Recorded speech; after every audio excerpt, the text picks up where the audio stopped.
বন্ধুরা দেখো কি করেছি বলতে কি রান্না করেছি সেটাই তোমাদের মধ্যে দেখাবো। শুধু তো রান্নাই আমাদের এক কাজ হলো, একবার সকালে দুপুরে বিকেলে রাতে 4 বেলায় খাওয়ার চিন্তা করতে হয়। তা রান্না তো করতেই হবে, খেতেও হবে, পেটেও দিতে হবে। যাই হোক, চলো কি রান্না করেছি সেটা দেখাবো। আর তোমরা কেমন আছো বন্ধুরা? আশা করি তোমরা সবাই ভালো আছো, আমিও ভালো আছি। আমিও ডাক্তার দেখিয়ে এসেছি, যাকে আমার সবই ভালো হয়েছে, সবই ভালো, মানে রিপোর্টটাও ভালো।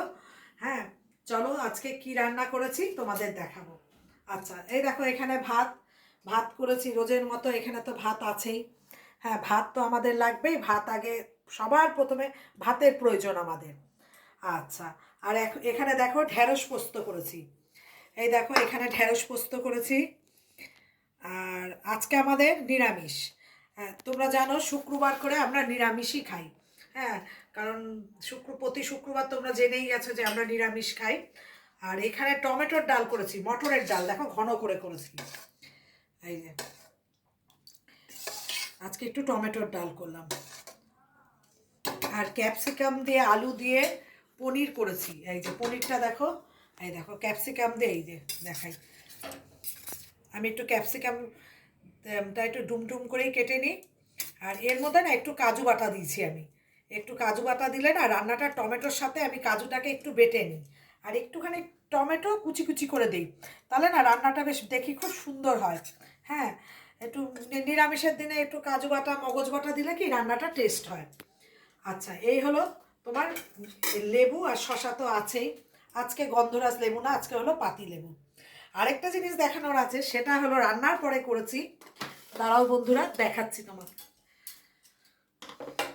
থালাও নিয়ে এসেছি, খাবো, খিদে পেয়ে গেছে, ছেলের আর আমার খিদে পেয়ে গেছে।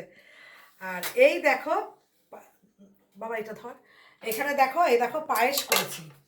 রান্নার পরে এই পায়েসটা করলাম। এর মধ্যে আছে কাজু কিশমিশ, আগে দুধটাকে একটু ক্ষীরের মতো করে নিয়েছি, তারপরে গোবিন্দভোগের চালটাকে একটুখানি ঘি দিয়ে মাখিয়ে রেখেছিলাম। হ্যাঁ, এই দেখো এই যে কাজু কিশমিশ দিয়ে করেছি তো, আর একটু কেশর দেবে, দেখবে খুব সুন্দর লাগে কেশর দিলে। আমি তো কেশর সব সময় কিনে রেখে দিই ঘরের মধ্যে, কারণ আমার যেহেতু কেশরটা লাগে, সেই জন্য এই দেখো আমি সবসময় কেশরটা কিনে ঘরে রেখে দিই। আর এই দেখো এখানে পায়েস করেছে, এই রান্নাটা হয়ে যাওয়ার পরে পায়েস করলাম। আর পায়েসটা কেমন হয়েছে অবশ্যই তোমরা বলবে। আর দেখবা একটু নিরামিষের দিন চাটনি পায়েস এসব টাইপের জিনিস একটু খুব ভালো লাগে। সেগুলো রান্নাটা শেষ করার পরে পায়েসটা করলাম। অবশ্যই তোমরা আমাকে কমেন্ট করে জানাবে কেমন হয়েছে। আবার পরের ভিডিওতে তোমাদের সাথে দেখা হবে। শুভ দুপুর, সবাই ভালো থেকো।